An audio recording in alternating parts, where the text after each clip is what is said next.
no amount of cajoling, and no attempts at ethical or social seduction can eradicate from my heart a deep, burning hatred for the Tory party that inflicted those bitter experiences on me.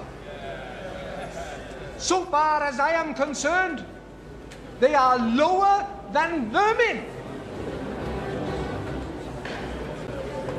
They condemned millions of first-class people to semi-starvation. His position on the NHS is typical Tory hypocrisy. He talks about protecting the NHS budget, but the reality is that all they're doing is protecting the money whilst at the same time privatising different parts of the service. That means private providers get money that for profit that really should be going to improving services. The only way to protect the NHS that we all love and we all rely on is to vote Labour at the next election. That's the only way to do it, and not be misled by Clegg and Cameron's Tory hypocrisy.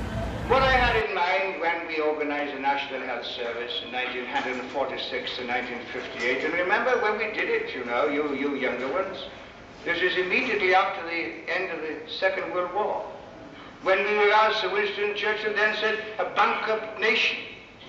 But nevertheless, we did these things.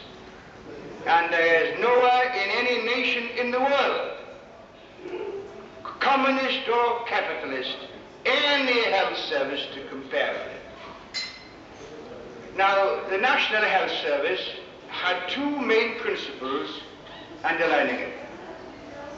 One, that the medical arts of science and of healing should be made available to people when they needed them, irrespective of whether they could afford to pay for them or not. That was the first principle. The second was that this should be done not at the expense of the poorer members of the community, but of the well-to-do. In short, I refuse to accept the insurance principle.